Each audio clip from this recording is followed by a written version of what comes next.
Season 3, Episode 2 of the FC Wonderkid Podcast, here with my co-host, Felipe Souza, founder of Rising Stars, the perfect co-host to speak about young footballers. How are you feeling, my guy?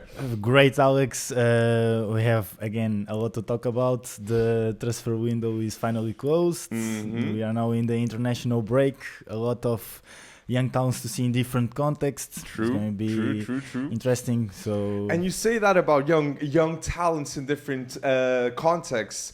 Young player, not a wonder kid. We had Tiag Ashp in the YouTube comment section saying Voltmad will flop. Do you agree with that comment on YouTube?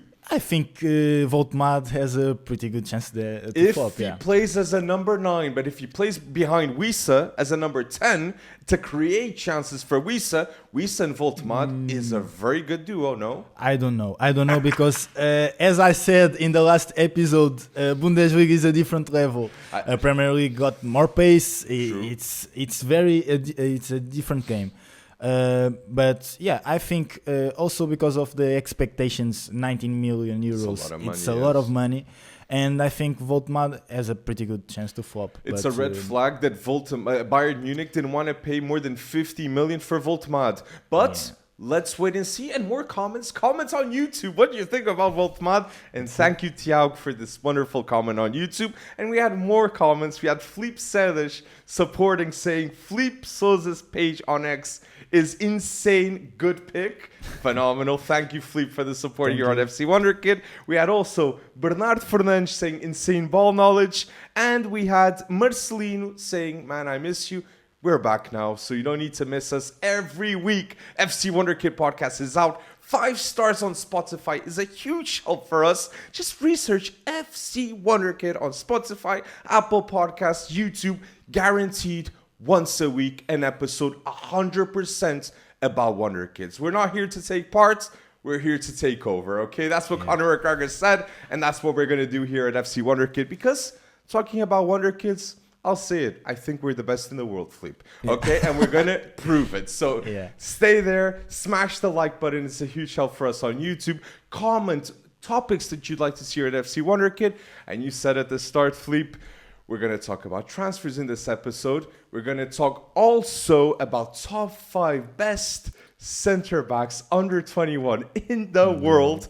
This is quite a difficult topic, not going to lie. Very difficult topic. And Champions League is going to return after national teams. So we're going to talk about the Champions League matchup 1 and talk about Wonderkids that you must know for this first fixture of the Champions League. So yes, stay there. It's going to be an amazing episode. And yes, go bold like FC Wonderkid does. Yeah. So starting here with the first topic, Felipe, the best Wonderkid in each position in this transfer window, in the summer transfer window. Yeah. So, starting in goalkeeper, how are we feeling here? It's not difficult at all. It's difficult to find another one to compete with this player, right? In goal. It's the new Courtois. Mike Penders, it's my pick because is very complete and is very, very similar to Courtois. His body movement, I think he has, with his feet, a very good game as well. I could say in terms of comparing Mike Penders and Courtois, both from Genk, okay? And both were so important at Genk when they played, okay? I think Courtois was in the best 11 of the Belgian league straight away for Genk. Yes. But yes, Mike Penders and Courtois. Mike Penders is the region in the sense that he's a modern day goalkeeper with the ball distribution. He's a lot better than Courtois. The ball distribution, I think, is going to be better than Courtois. But the height of both of them, it's insane. Okay? Mike Penders is like 2 meters? Close to 2 meters, I believe, yes. But that's the thing. Like, there was no name that could compete with Mike Penders. No. But let me ask you this. Because Mike Penders is at Strasbourg and Saint Lamens goes to Manchester United, and you have Mike Penders also Belgium. Would you pick Lamens ahead of Mike Penders, both Belgian goalkeepers? Right now,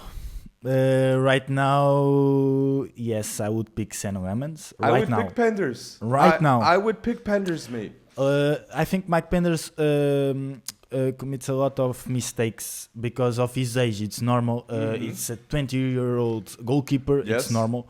Saint Lamens, it's more mature. But I think the potential of Mike Penders, it's world class. Yeah. And San Lemons, I don't think so. San Lemons. United fans are screaming at the screen.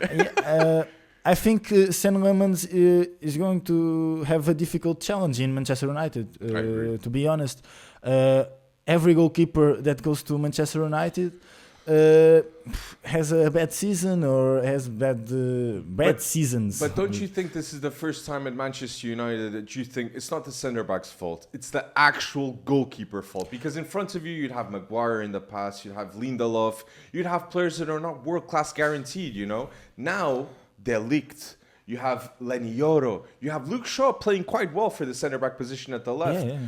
Aiden Heaven also, I think, is going to be a great centre back. I like Aiden Heaven too. So it's the first time in Manchester United that I really think you need that goalkeeper to get that confidence off of those centre backs. But it's a whole different topic. The goalkeeper that we have is Mike Penders. No other choice. Now going a bit faster here with the defense in a 4-3-3. Yeah, 4-3-3. Top notch. Left back. My left back choice, Milos Kerkez. We both agree. Yeah, I know. It's a different level. He's already playing in a starter for Liverpool every game. He started every game for Liverpool. True. It's not even a debate. But if it was Kerkez against Carreras, which is 22 years old. There's a debate there. Difficult. There's a debate. Yeah, there's a debate there. I think Carreras is best defensively. Offensively, maybe Kerkez. I don't know, because Kerkez is also very aggressive in the defensive moments. He has spatial awareness. But high balls, Kerkez has a tough time. He's got a tough time defending high balls in duels. Because he's small. And you can see the goal that Arsenal score. No, it wasn't Arsenal. Which was the goal that they suffer? With Bournemouth. Okay. It's a header in which Kerkez, in the one-on-one position, he loses airily. In those moments, Carreras is way better. I think Carreras defensively is way better. But Kerkez, 21. So we go Mike Penders, we agree. We go Kerkez, we agree. Now the centre-back duo. Which are the two best under-21 signings for centre-backs? I have two ball-playing centre-backs. One is Dean Huijsen, of course. And the second? Lucas Augsburg. Mate, come on, man. I had also Lucas Augsburg. The first time we met Fleep, I was like, mate, Fleep, have you heard of this guy at Nordstrand, Lucas Augsburg? I'm not capping, am I? Yeah. No. It's true. And now he's in Strasbourg. I was so happy. I wished he came to the Portuguese league, but seeing him going to Strasbourg is the right choice for Lucas Augsburg, which we both believe he's the future of Denmark next to Froholt. Oh my days. Yeah. Pretty underrated signing, I think. For 15 million. Yeah, 15 million, bro. And Egeli too. While Egeli, he goes to Ipswich. That was a bit of a. I wasn't expecting that signing. A championship club paid like 20 mil, I believe. 20 million euros. Yeah, 20 million euros. Yeah. So yes, we both agree with Lucas Augsburg and Dean Huijsen. Watch episode 1. We spend loads of time on Dean Huijsen, and in this episode, I believe we're going to talk about Dean Huijsen once again. Yes. More to the end. So in defense, we have all the same. Now. I hope you don't have my right back. My right back plays in Portugal. Okay, it's not mine. Who's the best right back under 21 signing for you? Wesley from Roma. 25 million from Flamengo. Was from Flamengo. And I was with a little of doubts because he comes from the Brazilian league. It's a different level. Serie A, it's very tactical, very aggressive. It's a challenge in terms of defense. And Wesley made already pretty good games with Roma. And I think it was a brilliant signing from Roma. And I think he will develop a lot because of Gasperini as well. Because it's a Gasperini, that's true. It's the first season Gasperini out of Atalanta. Seeing him at Roma with Evan Ferguson now. Wesley was a really good signing, I agree. Yeah, I have to say, I love this Roma team because there's a player there that I simply love. That's Matias Solé, 22 years old. That was a Juve. Yeah. Juventus, Dean Huijsen, Matias Solé. Enzo Baranachena was there in the past. What are they doing with these youngsters? I don't know. Also, Connie de Winter also was at Juve. At Bologna, quite a good center back too. I don't know. It's Giantoli, man. It's the sporting director. But we'll speak to Luca. Luca is a huge Juventus fan in the future, and we'll talk about that. My right back actually was at Juventus. Porto right back, Alberto Costa. Alberto Costa should be called up for the Portuguese national team. I understand it's a meritocracy, this, that, and the other thing, but I compare Alberto Costa to Dalot, to Nelson Smith. I'm picking Alberto Costa for the importance that he already has at such a young age for Porto. Immediate impact. We gotta play these types of players. I don't want to see João Neves at right back. I want to see Alberto Costa, give him that space, and maybe in a couple of years' time, Bajaki, okay, because we're FC Wonderkid. We're gonna mention here players that are under 17 from Portugal. Daniel Bajaki, I really like him. He's very similar to Nuno Mendes in this sort of profile. But yes, Alberto Costa, for me, has to be in this 11. I think Alberto Costa is way better than Nelson Smith, but yeah, man, it's mad. But there's an argument here in the Portuguese league. We're privileged now that we got two right backs that are so good. Dedic and Alberto Costa, okay? Two wonderful signings for their teams. And let's see Vaianidis too, that goes to Sporting also. Three right backs went to the top 3 teams in Portugal. True. So that's a very interesting case. So first player we disagree is on the right back. Now in midfield, I cheated, mate. I cheated in midfield because I don't have a CDM. I don't have a defensive midfielder. I was like, look, let me put 2 center mids and let's go with the maestro. So, my best midfield of under 21 signings this summer, I'm going to go Matheus Fernandes, Victor Froholt, and Franco Mastatuono. No CDM, no problemo, because they're going to have the ball retention and going to make it happen. Matheus Fernandes is underrated for how important he's going to be for West Ham. West Ham are going to stay in the Premier League because of Matheus Fernandes. I genuinely believe, before he arrived, I was putting West Ham in the relegation spot. Potter was playing bad football with this West Ham team. Matheus Fernandes dictates the tempo, gives purpose to the ball distribution. Man. That's saying that Bilal Alcanus was to Stuttgart, you know? Yes. Do you think Matheus Fernandes is better? It's a better signing? I'd go because imagine for me Bilal Alcanus when he now as a player he's more of a 10. What I admire about Matheus Fernandes is he adapted to become a modern day 8. Yeah, for sure. He's not as much a maestro, but he's now a more box to box creative player. I remember watching Matheus Fernandes, and this is factual. I've watched Matheus Fernandes play since the age of 13. Yeah. And I remember speaking to him. I remember seeing his evolution as a player. He was a 10.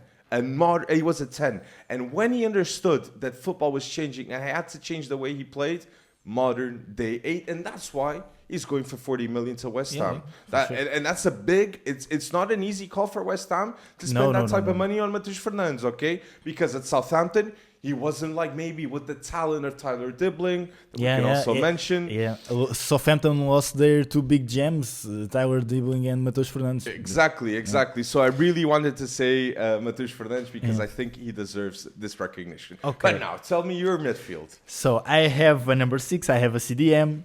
It's Petar Susic. Okay, yes. From Dinamo Zagreb to Inter. He already has a place in the starting 11 of Inter. He plays really well.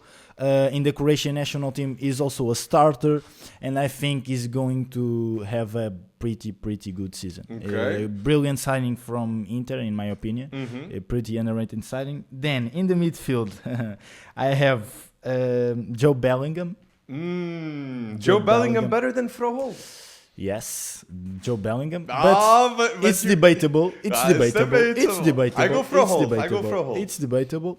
But I believe in Joe Bellingham. I think he is a pretty good player, a very complete midfielder, very technically gifted, but also aggressive and very good in the control of the tempo of the game. Key for Sunderland to be promoted. Yeah, for sure. That's why he goes to Dortmund. A lot of people say, there's that and the other thing. He's a better of Jude Bellingham. That's why he's got hype. No. He's got aura, yes. Because Sunderland is in the Premier League because of Jude Bellingham. Exactly. Very well mentioned that. And I like that we're talking about Joe Bellingham here. And who's the 10? The 10 is Mastatono, but I want to mention Bilal Alcanus because it was a brilliant signing for Stuttgart. True. And careful with this midfield of Stuttgart. Be careful with this midfield. Is Stiller, Kema Andrés, yes, that came from Real Madrid Youth Academy. Brilliant number 8. I really like him. And then Bilal El-Kanous, a very complete midfield with different roles in the midfield. Is going to be. They complete each other. Yeah, now that you're saying it, they it makes complete complete each other. sense. It makes complete sense to mention. Tell us if you agree or disagree what our best signings until now in this video. So now, left winger, I had to go bold. I had to go bold because obviously the favorite is Bino Gittins for how, let's say, how much money it was going from Dortmund to Chelsea. But I'm not going Bino Gittins, mate. I'm going Ben Seguir, okay? Nah, you're joking. You also go Ben Seguir. See, guys, we filter. We know these players. We know Bino Gittins. We know Ruben van Bommel also. That's underrated player. Very good signing from PSV. But yes, Ben Seguir was the best left winger signing, no doubt in my mind. I think Ben Seguir is way better than Jamie Gittins, in 100%. My opinion. And 20 million euros, it's a bargain, in my opinion. Very brilliant signing from Leverkusen. And let's see what he can do in the Bundesliga. Let's see. And Leverkusen, it wasn't just Ben Seguir. They also got Ezequiel Fernandez, 23 years old. Very promising midfielder. Echeverri. Could Echeverri be back now? And I hope so. I hope so. And yes, Ernest Poku. So that's also a very good player that we could have put him in the 11. Yeah. He could have been in the 11, and for 10 million, Leverkusen did a phenomenal job by signing him. And this new generation, of Argentinian playmakers, it's insane. True. Nico Paz, Echeverri, Mastatuono. It's good. I was trying to think about a fourth one. Buenanote came to Chelsea. Yeah, that's a bit mad, man. Why is Chelsea signing all these Brighton players, even the ones that are not like top players, like Buenanote? Yeah, and I don't know because Enciso, yeah, but to Strasbourg is going to have a lot of minutes in the Liga, but Buenanote, it's going to be difficult for him, bro, because the Chelsea team is a pretty good team. I don't think he's going to have a lot of minutes in the Premier League. The Lullen places of Chelsea are all insane, yeah. And are all occupied, are all full. And I don't know. It's funny because last week he gave an interview saying it was his dream to play in the Champions League, and then he was not included in the Champions League squad. Yeah, that wasn't the best career choice. Maybe there's other teams that would have played him definitely. Yeah, for sure. Come on, Newcastle that's also in the Champions League. But yes, let's see what's gonna happen with Buenanote. So yes, left winger Ben Seguir, right winger William Estevão, striker. Conrad Harder went to Leipzig. Also, I loved watching him at Sporting here in the Portuguese league. Seeing him a year develop here in Portugal was fantastic. But the best under-21 signing striker this summer was Benfica signing Ivanovic from Real Saint-Gilloise. For me, it's a bargain. And for the importance that he had for Real Saint-Gilloise to win their first trophy since 1930, something mad. The first league trophy. 20 goals in the league, He had close to that, exactly. I think it was 19. But regardless, Ivanovic, he can play next to Pavlidis, we say at Benfica. He can play as a sole number 9. The movements that he does, off ball, I love his movements off ball. If you see the goal that Dedic passes the ball and Ivanovic scores, there was a very good understanding between two players that they're working together, a month? Yeah. So you need to have IQ, positional IQ, and Ivanovic has it. So the best under-21 forward line for me is Ben Seguir, Ivanovic, William Estevão. Okay, I agree with William Estevão, of course. Undeniable. It's undeniable. Man of the match for Brazil, William Estevão last night. Insane. These last weeks for Estevão are being amazing. Man of the match for Chelsea against West Ham. Man of the match for Brazil national team. 1 goal as well.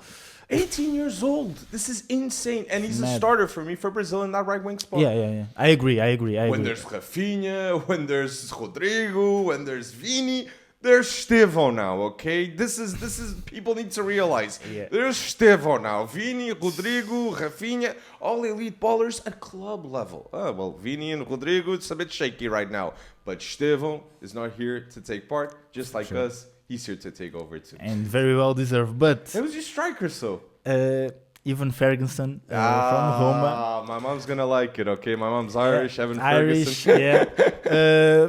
I'm a pretty fan of Gasperini, and I think they had a brilliant transfer market. You really like Gasperini, so you have Wesley and Evan Ferguson in the best Wonderkid signings of the summer. Yeah, I think Evan Ferguson is a better signing than Ivanovic, for example. I think he's going to score a lot of goals with Gasperini. How many goals do you think Evan Ferguson scores with Gasperini? In Serie A? Yeah. 15. Minimum 15. 15 minimum. Yeah, 15 minimum. Because Zapata at Atalanta scores mad goals. Retegui. Mad goals. All the strikers in the Gasperini system and dynamics score a lot of goals. True. And then leave, and then he brings another one and scores a lot of goals again. That's true. It's the same story. It's the right system. And we had the privilege to watch Atalanta Sporting twice. Yeah. To go to the stadium. The man marking that those players do. Insane, okay, tactically, Gasperini. So, yes, now that's a very, very good shout. So, yes, best Wonderkid signings of the summer for me, I go Mike Penders, Kerkez, Dean Huijsen, Lucas Augsburg, elite ball distribution. At the right back, Alberto Costa, midfield, Matheus Fernandes, Froholt, Franco Mastatuono, and then my forward line.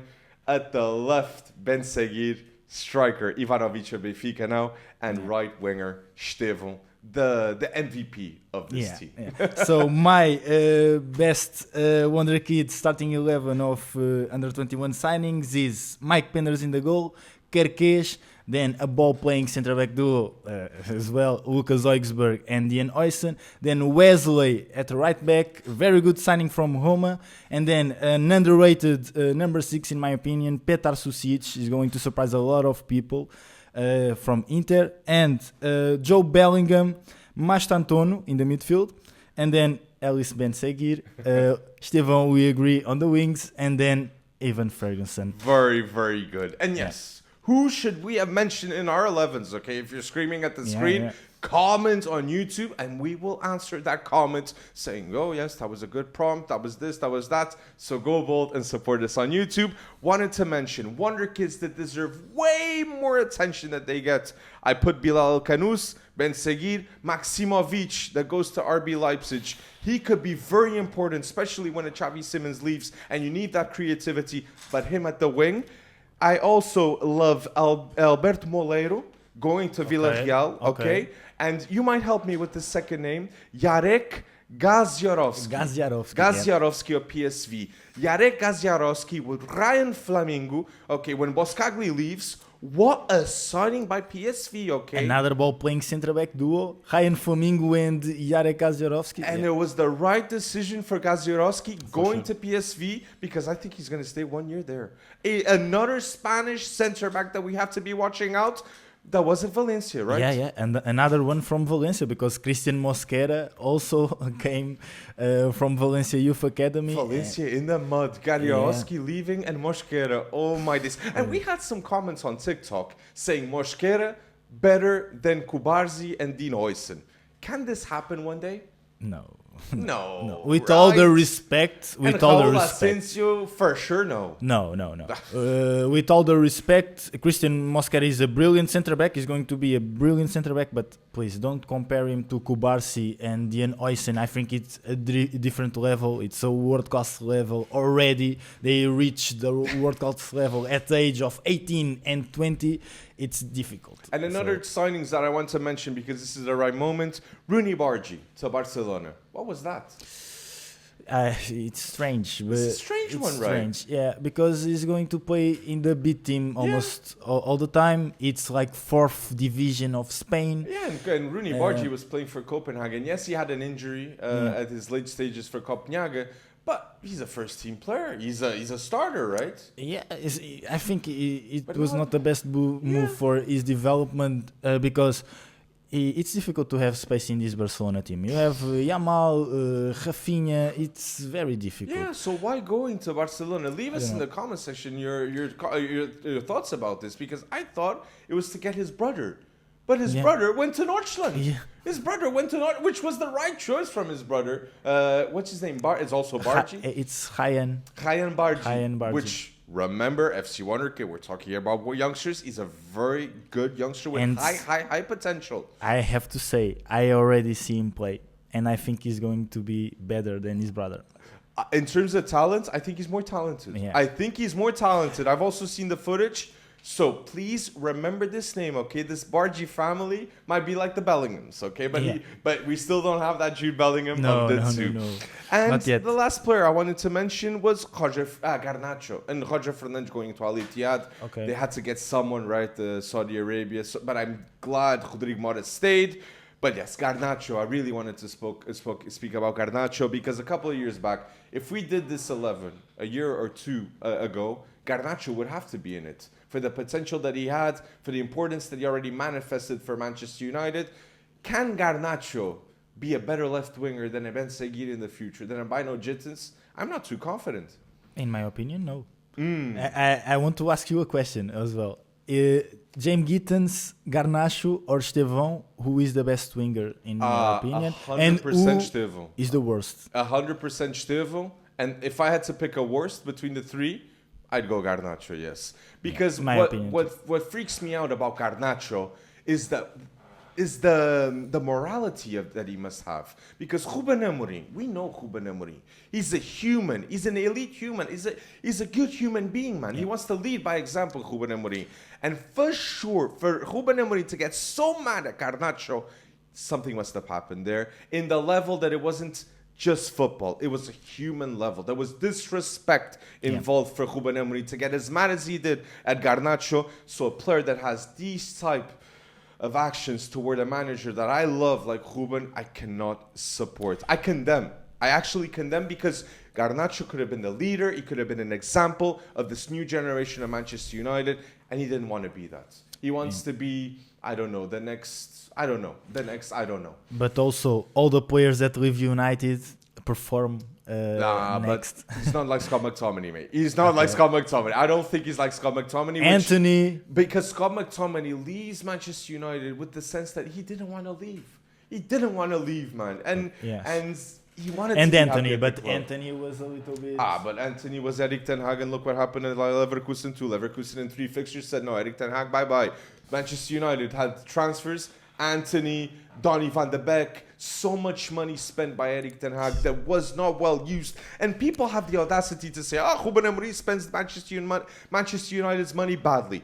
No, mate. No, there's no player there that Ruben Amorim has signed that has devalued massively. I'd say increased. Patrick Dorgu, who knew about him before he arrived? Diego Leon, 5 mil. He's going to be much more than 5 mil in 2-3 years' time. For sure. So Ruben Amorim is working what he's given, and he's improving. This is a mad topic. I have to say, it's a red flag for a manager talking about Ten Hag that he had success in Ajax, and then he brings all the players of the team that he had success to try to recreate the success in Manchester United. Did Ruben Amorim do that? No. He could have brought Gyökeres, Morten Huijsen. There was interest. He could have brought loads of players. But it's a statement of intent. He believes in himself and he believes in the project that he's going to deliver. A bit of a Manchester United rant, but I wanted to talk in Garnacho topic because I think it's important here at FC Wonderkid. Let us know down below who's the Wonderkid that we should have mentioned here in the best under 21 transfers. Go bold. And yes, thank you for watching until now. And now we're going to the second topic, which is Champions League Wonderkids that you must know for match day 1. So in match day 1 here, Sporting Kairat Almaty. I'm going to go to the stadium to watch this. Satpayev against Sporting. Against Skenda. Satpayev against Skenda. And I said in the last episode, Satpayev against Skenda. I'm a Chelsea fan. What a matchup to watch. 2 players that can have an impact in the next 3 years in my club. What a privilege Chelsea have by having 2 and I hope Kenda starts the game to see. Yes. Satpayev is going to start almost 100%. And I think if Kairat Almaty scores a goal, it's Dastan Satpayev who will score the goal. But let's see. I think he could have some minutes against Karat Almaty. It's a brilliant chance to see them in the Champions League context. Let's see. And it's the longest trip ever for a Champions League match from Kairat to play against Lisbon. 7,000 kilometers. Close to 8,000, yes. Close to 8,000. That is a bit mad. Europe is big, okay? Well, a bit big. Not compared to our Brazilian mates, the US. You guys are much bigger in terms of space.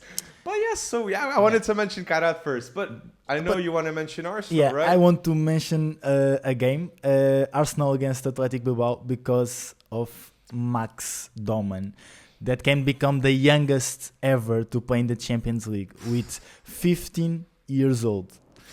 15 years old. That's Never a 15-year-old played the Champions League. Who's the youngest to play the Champions League? I have here. You want to predict? Bojan Krikic? No. No.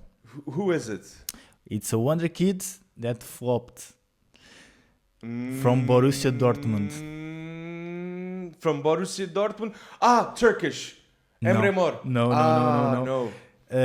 He made his debut with 16 years and 18 days. Okay. It was Youssoupha Moukoko. That's why I didn't say Moukoko. Why? Because he still hasn't flopped, mate. He's at okay, for the expectation that people had, I understand. He flopped. But even in Copenhagen, it's going to be difficult. He don't even score the goal in the Danish league. He's having a tough time. He's having a tough time. But he's a mobile striker too. He can play next to another striker. But Moukoko is the youngest to play in the Champions League. And Max Dowman can break these records in the first round of the Champions League. Let's see. Oh, that's insane. He's registered and Gabriel Jesus was not registered. Okay, yeah. Max Dowman is that player. So seeing a 15-year-old in the Champions League, Max Dowman, oh my days. And there's a chance if he goes extremely bold, for the people in the FA that know his talent, we could see him in the World Cup, mate. There's a slim chance, but it exists to see Max Dowman in an England jersey at 16 years old in the World Cup. But there's a lot of competition in the England national team. It's going to be difficult. I think he has to be a starter at Arsenal. I'd say, because we're mentioning, I know it's not Champions League, but I just want to say fast, for me, the English national team should play Declan Rice at the 6, Adam Wharton, Jude Bellingham.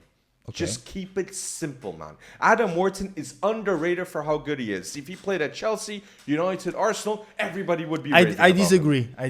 Because I think the best position and the best role for Jude Bellingham is the number 8 position, and not the number 10. And I would put Cole Palmer at number 10. I just don't put Palmer because he's injured. Okay, right now, yeah. But for the World Cup... For the World Cup, you'd put, Rice, Jude Bellingham, Cole Palmer. Yeah. But Adam Wharton, man, if you're not putting Wharton... if I was the manager, Adam Wharton would get some minutes as well. Of course. Would be called up, of course. Anderson, I understand, experienced player, adds a lot of value. Yeah. You can't play him instead of Adam Wharton right now, in my opinion, for how good he is. And if you haven't seen Adam Wharton play, please go check the tape, The engine of Crystal Palace of Oliver Glasner, Adam Wharton. A beast in the midfield. One of the main reasons they had 2 trophies won, in the space of 2-3 months. Yeah. History for a club that had never won a trophy in their lifetime. In the I think they have won a trophy in the past, but that's mad. 105 years, I believe, Crystal Palace. Oh my days! But yes, we have more Champions League matches to mention. You mentioned Joe Bellingham in the best signing. We got Juventus against Dortmund here. Yeah. Juventus have not suffered a goal. And look, quite an underrated attack that Juventus have, Jonathan David, Dusan Vlahovic that he's in his last year of contract, and Vlahovic is going insane.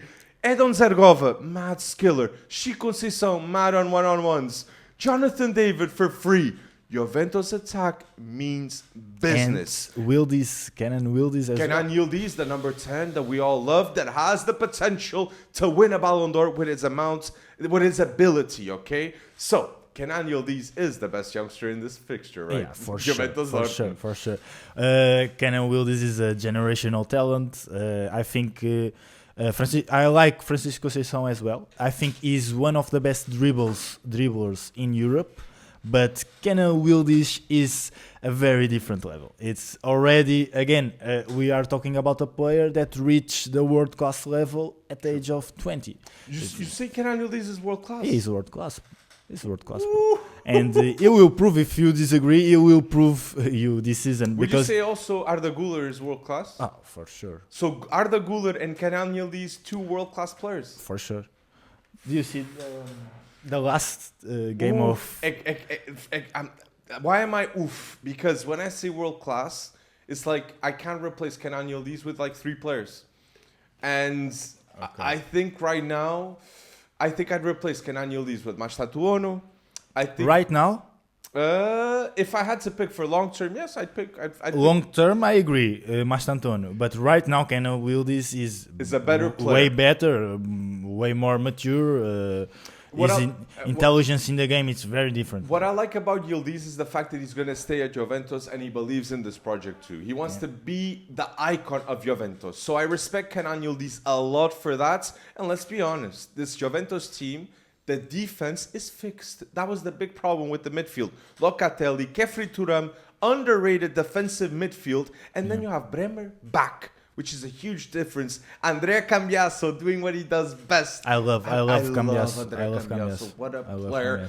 0 goals suffered in Serie A. Very good starts. And I think Juventus means business against Napoli this season. For sure. Let's see. I think Napoli is going to win the Serie A again because Conte ball. Conte ball, Scott McTominay, Rasmus Højlund now. So yeah.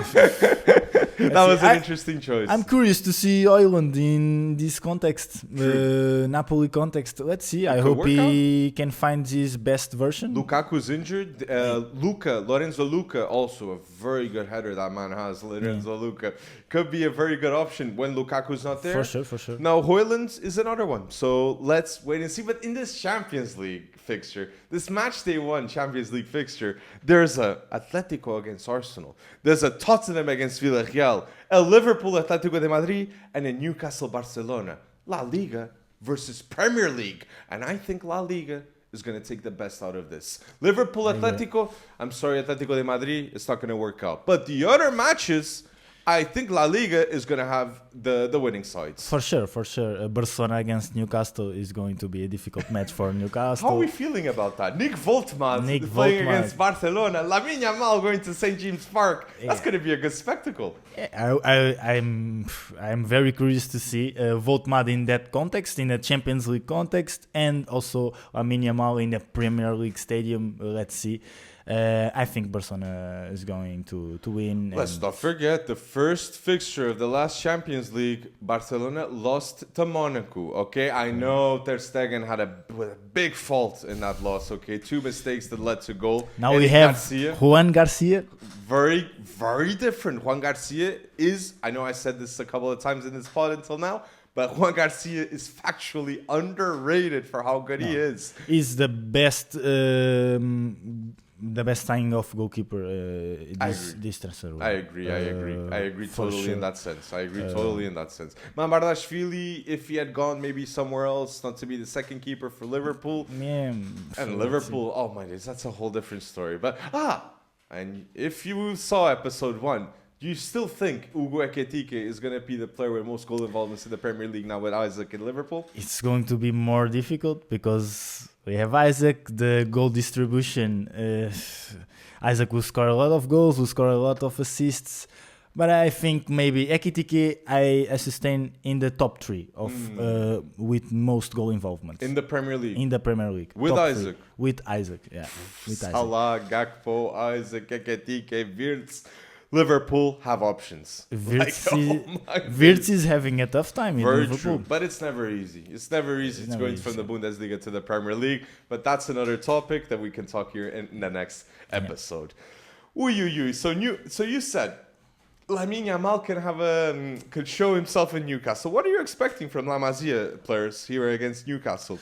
I'm expecting Pedri. Pedri is not from La Masia. That's a good fact. Pedri is not from La Masia. Las Palmas Academy, okay? Las Palmas Academy, but he plays like a La Masia talent, okay? That's why people continues to say that Pedri is from La Masia, because he seems to came from La Masia. Exactly. But he's Gavi, not. Fermin, who's going to be the second best midfielder of Barcelona behind Pedri? Will it be Fermin, will it be Olmo, or will it be Gavi? I think will be Homo, but I think Fermi is also underrated. I think Fermin's got that hunger, mate. Yeah. I feel it. Fermi is very, very underrated, bro. Mm-hmm. Every time I watch Fermi, he delivers. Exactly. He delivers a top performance. In the Goals, Olympics, assists. in the Olympics, Spain was like one-man army with him. Just give him time to play. He will deliver a good performance. I have no doubt. He's a brilliant, brilliant player. And it's a La Masia talent like Gavi, Fermi. We have Marc Casado, Marc Bernal. I'm expecting a lot from Marc Bernal. Great CDM. I want him the back. The Busquets region. Yeah, the Busquets region. I want him back. Now, seeing him in youth league games, seeing the level of intelligence, the way he plays, what a player. Marc Bernal. What a player. And yes, youth league's going to be interesting. And we'll mention in future episodes youth league too, because La Masia, we got to be on top of La Masia, because these guys are a factory of making Wonderkids. Which one you prefer? La Masia or Cobham? La Masia. La Masia for the history. But Cobham recently, these talents are insane, man. Rio and Gamoa, Jamal Musiala. We spoke that in the last episode, and they just continue. They just continue. Michael Olise as well. Michael Olise. And I have to say... Xavi Simons at a given point. No, that was Barca. Sorry. No. Xavi Simons. That was Barca. And I have to talk about Xavi Simons because he went to Tottenham. Yes. And Tottenham's going to be playing Villarreal. Can we see Xavi Simons playing in this match? Yeah, for sure. And I want to talk about Xavi because he's known since he's 10 years old. He's named...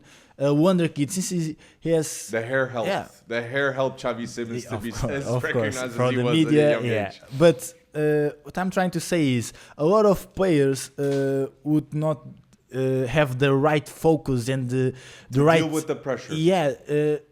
To make it right way to the highest level. And we have to say Xavi Simons made it to the highest level, and I think he's a brilliant talent, and I think he will succeed at Tottenham. Xavi Simons strives with pressure. He wants to be the leader of the team that he's in. If Tottenham wins a trophy, Xavi Simons wants to be recognized as the best player of the Tottenham team, the man who made it happen. When he goes to PSV, he has that immediate impact, with 22 goals and 11 assists in his first season. When he arrives at RB Leipzig, he has 10 goals, 13 assists. I guarantee you, Tottenham fans, Xavi Simons arrives at Tottenham, he's going to have double digits goals and double digits assists. This man is going to deliver because, again, he strives with pressure. 22 years old, and you said it, 12 years. With everybody judging you, everybody pointing a finger. Oh, why did you leave La Masia to go to PSG? Why did you go to PSV? Why did you do this? Why did you do that? Xavi Simons is saying, I did this to become the best player in the world. Let it all work. Let it all work out. Let it all work out. And is Xavi Simons' song. In the La Masia times, he's from the same generation of Fermi Lopez, Gavi, I think. Yes. And he was the captain. Every time he was at Barcelona, he was the captain of the teams. And what a generation! He went to what a generation! And another Tottenham player that I just wanted to say fast, Matthijs Tel. It might not have been the best choice for Matthijs Tel to go to Tottenham. Didn't work out at Bayern Munich also. Since he left Stade Rennes, I'm not liking these choices. And now at Tottenham, Solanke, Richarlison, Colomwani, his game time is going to be very short. Tough time for Tel. I think it's tough context for him because he's a young player. He needs to play and he went to Bayern Munich with a lot of stars in the starting 11. It's difficult. Like Evan Ferguson can play for Ireland. Šeško can play for Slovenia. He can't play for France, never. No, yeah, He can't play for France. Look at the wingers of the French national exactly. team. It's very difficult. He's that left winger that can play striker, Matisse Tel. Yes. Yes, but It's very difficult. Even in Tottenham, it's difficult. It's one of the big 6 clubs in the Premier League. You are 19 years old. You need to play. I think he needs to play like in the. I think Tottenham should have done the same that they did to Vuskovic. Put him on loan. Vuskovic, we know he can be one of the best center backs in terms of talent in the world. Okay, we see young center backs. Vuskovic at Ajax Split at that age, captain, so good. Okay, Tottenham's respecting that and giving them the loan after the loan at Westerlo last season, which went well. Now he's going to Hamburg, different context. They should do the same for Matisse Tel. Sure. They should do the same. I don't understand. Even when they signed him, I didn't understand at the time. Personally, okay? I know Ange Postecoglou had a say in that. But it's new times now with Daniel Levy out of Tottenham. I'm saying that smiling. But financially, it could be a problem, okay? You never know what's going to happen in the future. Now, without Daniel Levy, but respect with the new stadium, some decisions, okay, others no. André Villas-Boas might not like Daniel Levy a lot because he wanted Hulk back in the day, Moutinho. He didn't get those players. He got Paulinho. He got Eriksen, which it worked out, yes. But that's a whole different story. Wanted to mention here, before we leave the Champions League, we mentioned Jarek in the best signings. So there's that time. But Man City now, this is a very important stage for Man City in their history, okay? De Bruyne, it's the first season of Pep Guardiola with Kevin De Bruyne. Erling Haaland doesn't have his partner in crime that he wins this Champions League. Who will it be? Will it be Doku? Will it be Savinho? Will it be Nico O'Reilly? Will it be Cherki? Will it be Phil Foden? Who is the partner in crime of Haaland? None of them. Who is it? Oscar Bob, I think, is the right guy. Same nationality as Haaland, Norwegian. Yeah. Oscar Bob is so underrated. I think he's going ahead of Cherki and Foden. Yeah, right now, yes. I really like Cherki. I really like Cherki. Bold, mate. You want to bring the boldness here to the FC Wonderkid. I think Oscar Bob is going to be a mad role in this team of Manchester City. And I think he will be a key player more than Cherki and the other signings that Manchester City do. Because he's so technically gifted. His footwork, it's not normal. He's very fast, and you see, if you give him time to play, he will deliver again. It's a player that every time I saw him play, he delivers a good performance. Yeah, Bob is disrespected. Oscar Bob is disrespected. Yes, I think it's underrated because he came from the Manchester City Youth Academy, and he didn't cost like 50 million euros. So I think that's why he's underrated. City Academy. We mentioned Coben, we mentioned La Masia, but City's Academy is delivering non-stop too. Selling a Cole Palmer, that's insane. Getting James Trafford back. A lot of talent is being developed here in this academy. I was researching in the other day. In the season 21-22, in the Premier League 2, the Under-21 Premier League, the Manchester City team had Lavia, Palmer, Delap, and Oscar Bob in and coached by Enzo Maresca. Coached by Enzo Maresca. So if Oscar Bob doesn't play for City, guaranteed he's going to play for Chelsea. Guaranteed. Maybe. All of them went. Lavia, Delap, and Palmer. Maresca knows him well. So I could see it happening legitimately. Yeah. If a club can do that, it's Chelsea. So exactly. So, is there any last Wonderkid that you want to mention here in the Champions League section? No, maybe Benfica Karabakh. Antonio Silva, come on. Antonio Silva, of course. Ivanovic, you mentioned as the Andreas Sheldrup. Do we believe? I think Sheldrup should be the starter this season for Benfica at the left wing. Do you agree?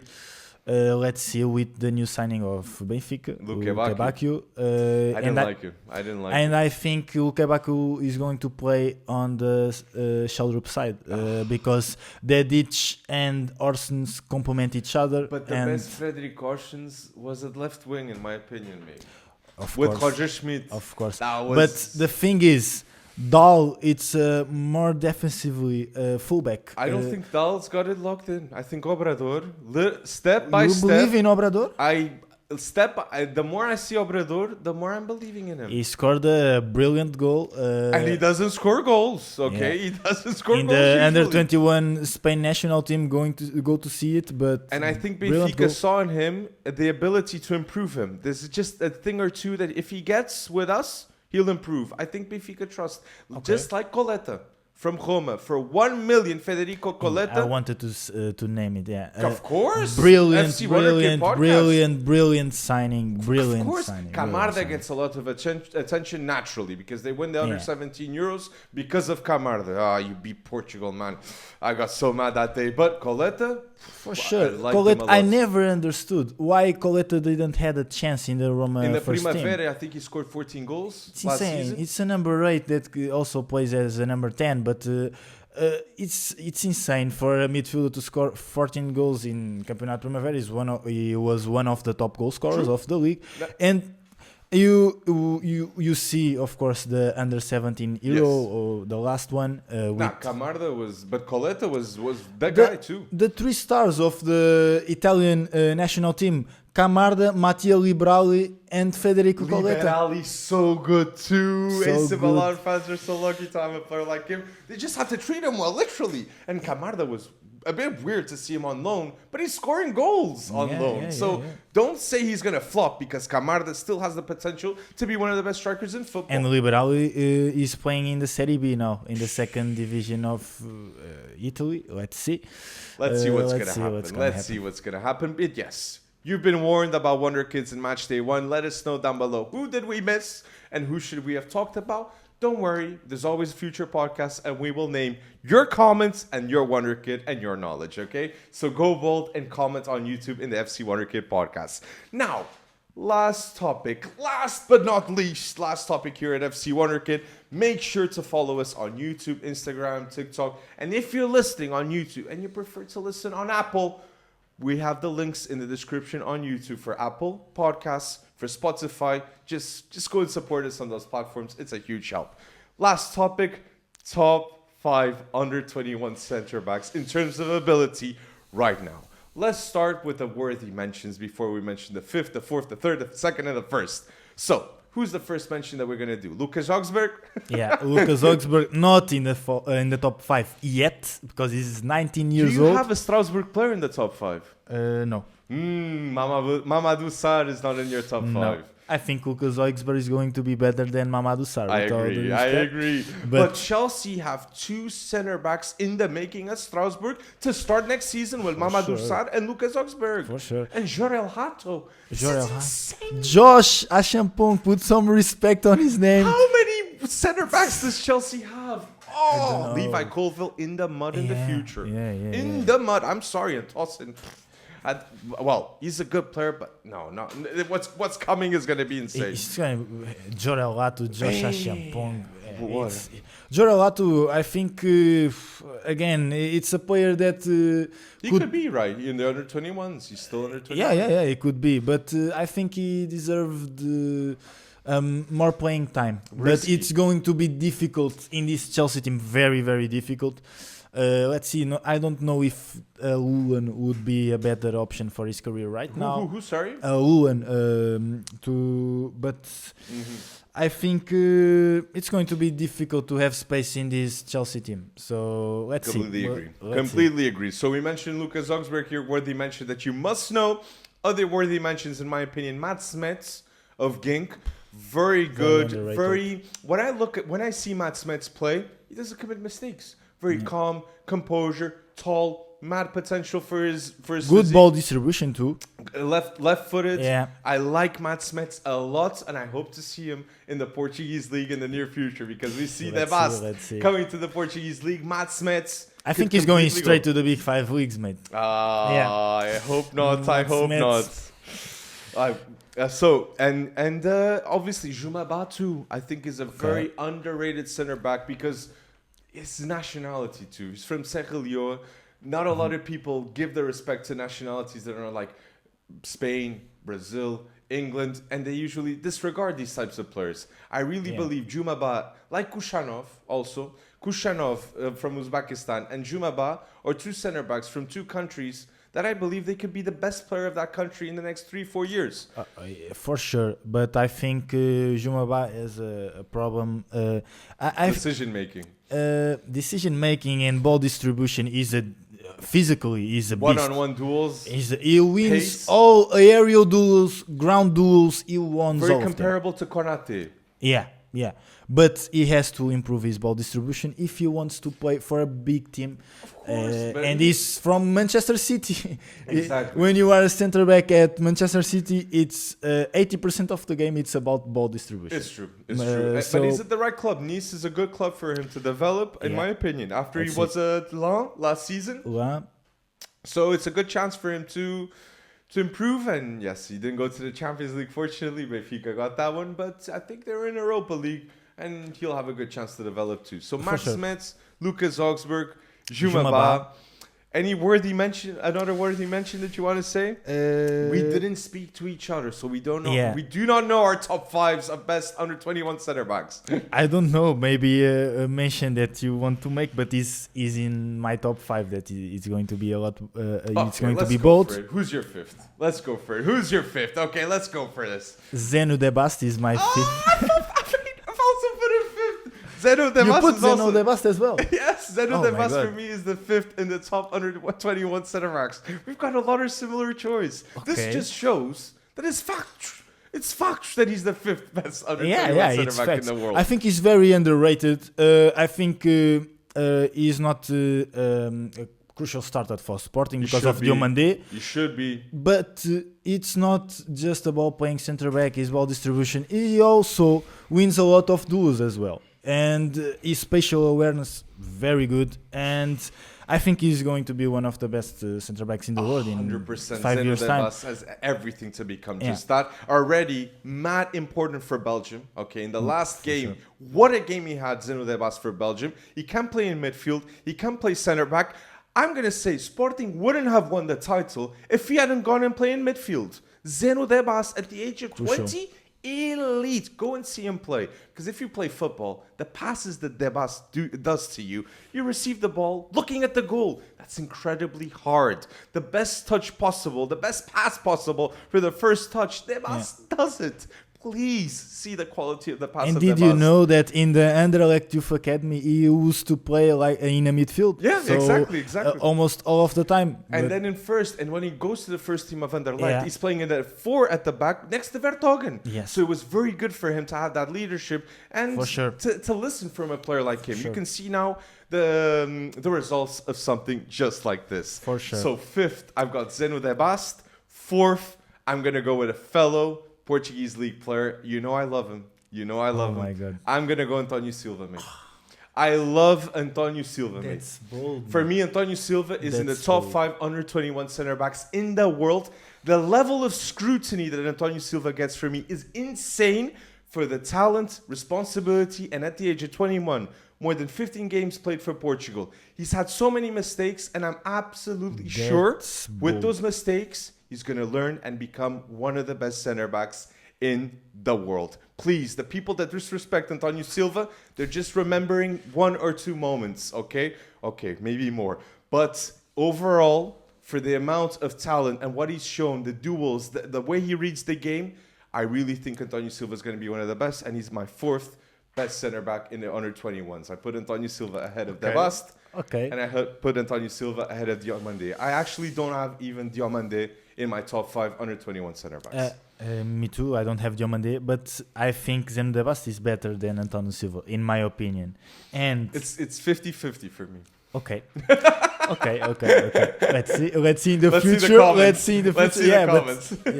But that's interesting. Sporting Benfica. Zeno Debast, António Silva. So in the 4th place, I have a Premier League player, a new Premier League player, Christian Mosquera. No, from Arsenal. Mosquera in the 4th place. So you put Christian Mosquera in the top 5 under 21 center backs? Ahead of António Silva. But why Mosquera? Because he's good ball distribution, wins almost every aerial duel. His positioning is great as well. Also, his leadership at Valencia was also impressive. True. With a bad defense. With the bad defense at the age of 19 and 20. True. I think he has at all to become a world-class Don't get me wrong. Mosquera is a great signing for Arsenal, just like Hincapié. I really think those are elite signings. In terms of defenders, there's no better team in the world than Arsenal currently. White, Timber, Saliba, Gabriel. Now you sign Hincapié, you have Mosquera. The options... Calafiori. Calafiori, obviously. Raya in goal. Oh my days, okay? Yeah. What can Arsenal do? Yeah. The amount of options is unbelievable. If he doesn't win the Premier League, we've said it, he's out. Yeah, he's going to. But I might say Jarek is better than Mosquera. I don't know. Long term, it could be. Long term, it could be. It could be. Maybe I'm thinking ball distribution too much, but it's a bold statement. So I go De Bast 5th, Antonio Silva 4th. You go De Bast 5th, Mosquera 4th. Who's the third?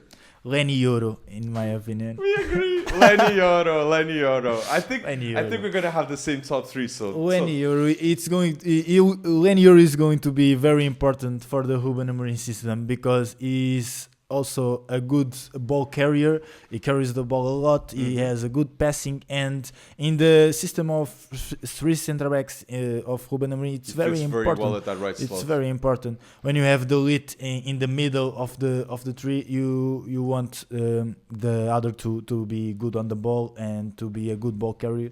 Yeah, I think it's crucial. Yeah, completely, mate. And Lenny Yoro is not the issue at Manchester United, no doubt in my mind. And I might say, I can't remember a bad game of Lenny Yoro.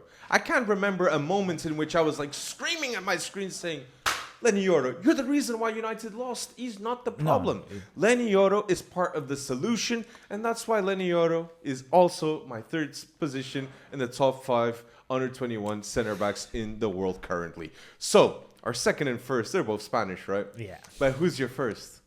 Who's the best under-21 center back in the world? Dean Huijsen. I go Pau Cubarsí. Pau Cubarsí. Why do you go Dean Huijsen? Because I think in ball distribution, they are both great. And I think... 10 and 10. They're 10 and 10 in ball distribution. 10 or 10. And I think Dean Huijsen is surprising me a lot in this term because I would not expect for him to reach this level. Because when I saw him play in Bournemouth, I think, okay, good ball distribution. But in Real Madrid, with this crucial role in Real Madrid... I didn't expect him to be as fast as possible from Juventus and loan home to Bournemouth. That was the one I was more shook. No one expected that. But from Bournemouth to Real Madrid, that didn't shook me. That didn't shook me personally. Okay. But and... So you look at Asensio. If Real Madrid is playing Asensio in the FIFA Club World Cup, they were completely desperate for a player like Dean Huijsen. Yeah, for sure. But do you say Dean Huijsen is bad? For me, Cubarsí... I'm not saying that Dean Huijsen... No. I'm saying right now, Dean Huijsen is better than Cubarsí, but I'm not saying that he has a better ball distribution than Cubarsí. I think it's identical. He's a better overall center back. Because... Is very tall. He will, if he improves physically, I think he can become a beast. And this becoming a beast physically wins almost every duel. Very intelligent player, a ball playing center back. His passing ability is insane. I think Dean Huijsen is going to be the best center back in the world. So in your top 5 best under-21 center backs, you put 3 Spanish players. Yeah. Mosquera, Dean Huijsen, and Pau Cubarsí. The amount of talent Spain has, oh my days. This is unprecedented maybe at center backs. And I could put more. Gaziarovski is in the conversation too. He's quite close. Yeah. He's quite close, not going to lie. And we have Andres Cuenca coming from Amazia in a year's time. Still early. But I go Pau Cubarsí personally ahead of Dean Huijsen because I just think Cubarsí, to deal with the pressure that because people also focus a lot on Lamine Yamal. But Pau Cubarsí, for a center back at the age of 17, 18, be as important as he is for Barcelona, that doesn't happen just for the sake of happening. It happens because it's inevitable and he's got the talent level to play there. It's not because he's La Masia. It's because he's destined to become a center back for Barcelona. I feel it with Pau Cubarsí. There's no player in the world that could replace Pau Cubarsí, but Dean Huijsen at Barcelona. Okay, for that position. That's why Dean Huijsen was such a good signing for Real Madrid. He was the perfect player to go to Barcelona one day. Okay. But Cubarsí for me just fills all the gaps. 2 feet. I also think in terms of left foot and right foot, extremely comfortable in terms of pass. And I will never forget, mate. I obviously knew about Pau Cubarsí, but when we saw Pau Cubarsí against Osimhen, not last Champions League, 2 Champions Leagues ago. Game. What a game for Pau Cubarsí against Osimhen. 17 years old, blocking Osimhen at Napoli, and also doing the attacks. Beast, like the passes that he was doing in that match. I was like, okay, chill. But yes, that's fine. Alex, I have to say that the Spain coach agrees with me. So he played them both in the last game. So my top 5 under 21 center backs in the world right now. I go De Bast 5th, Antonio Silva 4th, 3rd Lenny Yoro, 2nd Dean Huijsen, and 1st Pau Cubarsí. Real Madrid fans, don't hate on me. Cubarsí is generational, just like Dean Huijsen, okay? Spanish national team, we're coming for you. And my top 5 of best under 21 center backs in the world is Zeno De Bast in 5th, Christian Mosquera 4th place, 3rd place Lenny Yoro, we agree, 2nd place Pau Cubarsí, and the first one, the future best center back in the world, Dean Huijsen. Oh, what a statement! What a statement! So you say the future best center back in the world, Dean Huijsen, and the future best number 10 in the world, Franco Marstatuono. For sure. For sure. Those are 2 bold statements to say, and both are at Real Madrid. For sure. But also, Barcelona has the best player in the world. Lamine Yamal, and the best academy in the world, La Masia too. And also, Pau Cubarsí can become also top 5 best center backs in the world as well. And La Masia, there's another youngster now at La Masia for sure at the age of 10 that can become the future best center back in the world. It's going to be a tough competition. Real Madrid, Barcelona in the next years.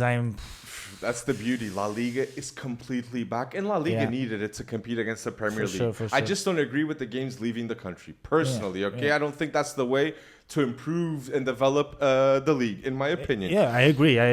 I also think that La Liga needs a third club to compete with Real Madrid and Barcelona, and I think Athletic Madrid it was Valencia. It was Valencia, but... Mestalla, beautiful stadium, beautiful city, Valencia. There's a mystique. I spoke to Manuel Fernandes, former player of Valencia, former Portuguese legend, and he played there, and he said like there was a mystique in that stadium. When we played Barcelona in like early 2000s, Real Madrid, we thought in our stadium we're going to win it. We're going to win it. And they had the team to do that. They had a David Villa. David Silva. Guti, before he went to Real Madrid. Yeah. Brilliant team. A lot of talent. Athletic Madrid, there's no more excuses anymore. Diego Simeone went, I don't have 70 million to bring a winger. Bro, how much did he spend? More than 100 million the last 2 summers. There's no more excuses. And he signed João Felix for more than 100 million, one signing. Simeone, I feel it too. And the problem with Simeone is the type of players that he likes to play in his system. Okay, that's the biggest issue. And that's a system and dynamics that are not football that I like. And I completely. He could put. I'm afraid of how Almada and Baena will play this year. Baena is not fit for this system completely. Almada. He could be a 10, okay? Because because Atletico de Madrid usually has like a Griezmann. They have a player that's going to all these places. Almada can do that. But I agree, Baena, he's not like Koke, he's not like Sahul, he's a control midfielder. Good statement here at the end. But yes, we did top 5 center backs under 21 in the FC Wonderkid podcast. Comments on YouTube. What's the top 5 list that you would like to see in future episodes? Top 5 strikers, top 5 10s, top 5 right backs. I don't know. Just comment on YouTube. It's a huge help for us here at FC Wonderkid. If you're listening until now, 5 stars on Spotify, like on YouTube, and obviously, thank you so much for listening here to the FC Wonderkid podcast. Until now, it was a really good episode. I really enjoyed this episode. More to come, and step by step, people, trust us. We're not here to take part. We're here to take over. 3rd time saying it. Third time's the Yeah, charm. and we are here to be the best. That's it. Thank you, everyone. Thank Thank you, you. people at home. And thank you for going bold. Peace out.